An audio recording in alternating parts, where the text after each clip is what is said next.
up here and talk with you and share with you experiences and information. A very unique, a very wonderful and miraculous experience that humans can be involved in is the creation of life.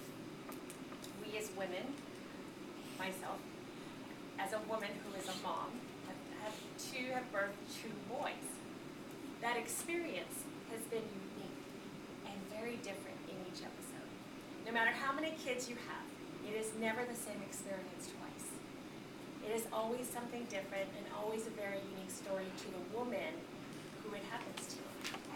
Today I'm going to share those experiences. One I'm going to focus on a little bit stronger, my younger son, because I do believe that was probably the tougher pregnancy. The first time you tell a woman she's pregnant, it's an amazing experience. Something you've been looking for, something you've been wanting for, generally for the most part.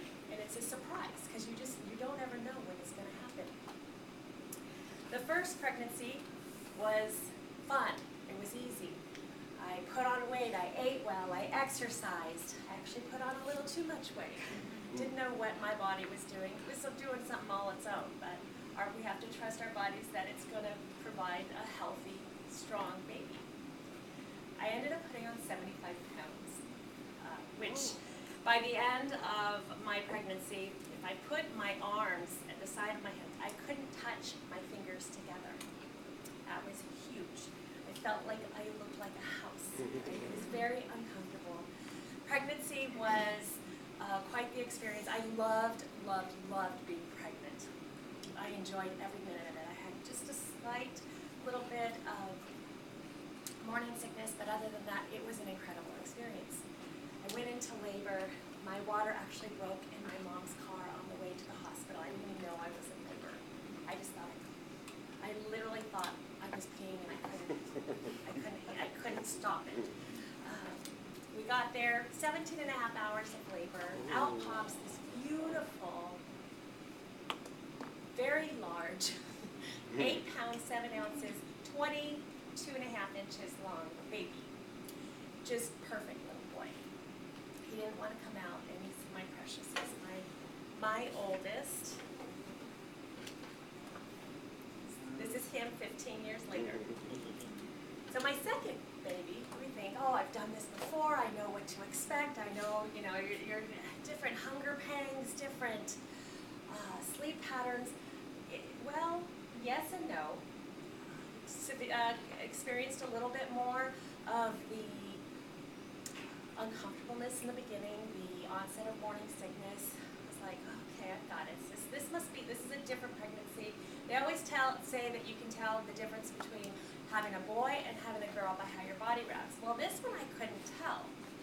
I really couldn't. It felt like a boy. I don't know how you could say that, but it felt like, okay, this is another boy. But every time I went in for us to see what the baby was, they could never determine.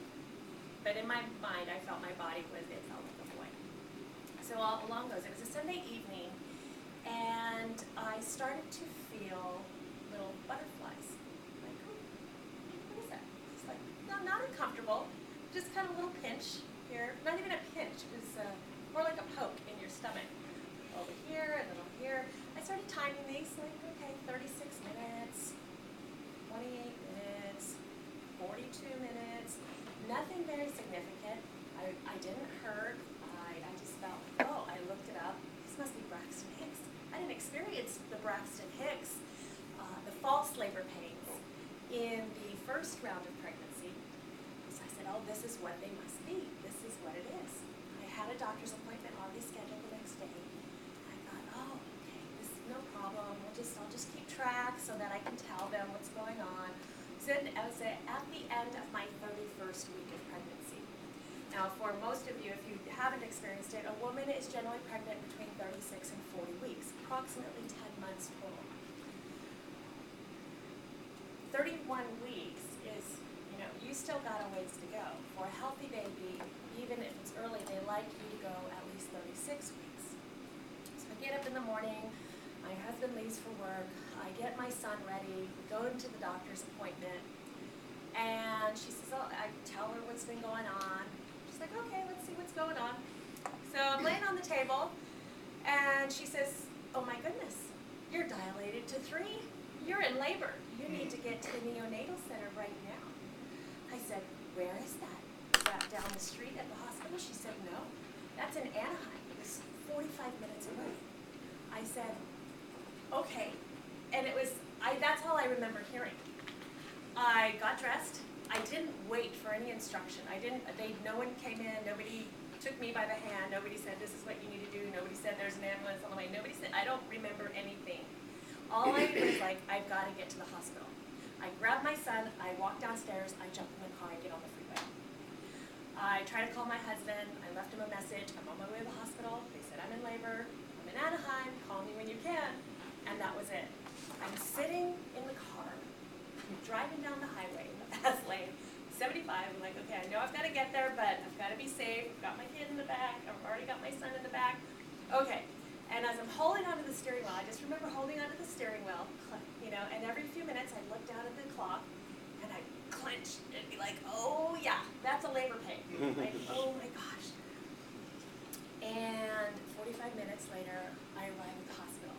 It was down to 4 minutes of labor at that point in time. I'm like, I don't know what's going to happen. I pull into the emergency parking lot. There's a police officer standing right there. I jump out of the car. I bang on his window. Hello? I'm having a baby. Can you help me? And I startled this poor guy. I mean, I know I startled him. He jumps out of the car. Next thing I know, there's hospital staff racing towards me with a wheelchair. I'm getting my son out of the car.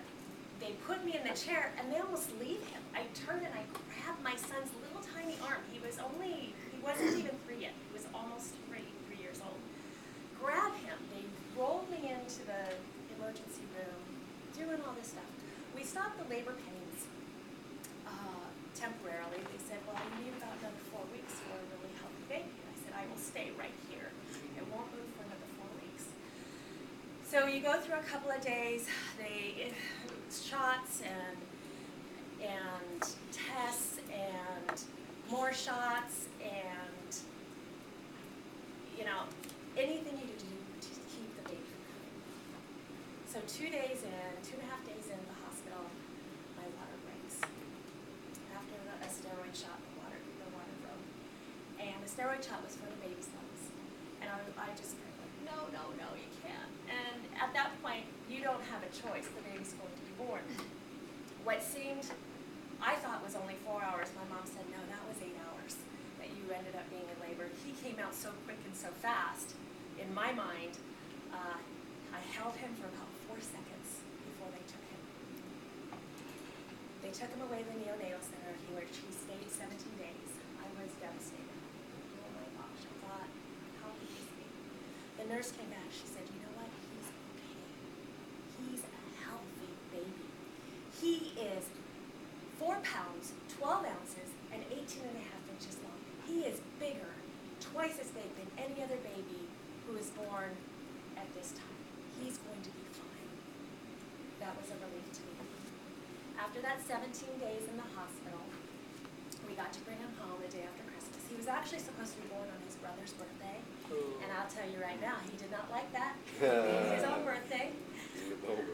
But today, that little boy is 12 years old, healthy, big, happy, no developmental delays, and it was just quite a very unique experience. So in that, I thank you for listening.